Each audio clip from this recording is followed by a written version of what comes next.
Γεια χαρά. Για τη συνεντευξούλα εδώ ερχόμαστε. Ποια συνεντευξούλα, παρακαλώ? Που ζητάτε εδώ έναν υπάλληλο, δεν ξέρω. Με μένα σίγουρα όχι. Ποιος είναι υπεύθυνος εδώ? Για πάμε λίγο από εκεί. Ελάτε από εδώ.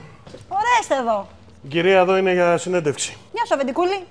Σταύρο! Παρακαλώ. Τι φάση? Ό,τι βλέπεις. Βιογραφικό έχετε? Όχι, αλλά έχω δουλέψει ξανά σε άλλα μαγαζιά. Τι μισθό δίνετε εδώ? 4 χιλιάρικα. Καλή φάση. Πολύ, πολύ. Άδεια τώρα το καλοκαίρι θα πάρω. Με άδεια ξεκινάς. Πού σε βρήκαμε σένα? Τώρα φταίω εγώ να πω, πού τα βρήκατε αυτά τα φιντάνια? Δεν ξέρω, είδα εδώ πέρα ότι ζητάτε προσωπικό και λέω κάτσε να μπω. Καλά έκανες. Είσαι τεχνικός. Τι προσόντα έχεις? Έχω δουλέψει και σε άλλες εταιρείες, αλλά δεν ήταν σωστή και έφυγα. Γιατί τι σου κάνανε? Μου λέγανε εκεί πέρα κάτι τρελά ωράρια, να πηγαίνω 9 η ώρα που ανοίγει το μαγαζί, να δουλεύω 8 ώρα. Εσείς είστε, βλέπω, και μασαζάκια. Ναι, εμείς δεν έχουμε. Εμείς είμαστε άνετοι. Όποτε θες έρχεσαι, όποτε θες φεύγεις. Τι αρμοδιότητες θα έχω εγώ εδώ? Τίποτα. Εκεί θα κάθεσαι όπως κάθεσαι, τσιγαράκι, καφές και εμείς θα σου πετάμε λεφτά. Έτσι. Ωραία, ωραία είστε εδώ. Και επειδή τα βλέπω πολύ ζάχαρη εδώ πέρα τα πραγματάκια, εντάξει, ξεκινάω από αύριο, αλλά μη με ζωρίσεις πολύ πρωί. Ό,τι ώρα ξυπνήσω με το πάσο μου. Οκ, εντάξει. Κλείσαμε. Ναι, ρε, εσύ. Θα σε ενημερώσω εγώ πρώτα. Θα περιμένω τηλέφωνο. Οπωσδήποτε. Την πήρες τη δουλειά. Μπράβο σου. Στα αφεντικάρα. Γεια σου, μπρο.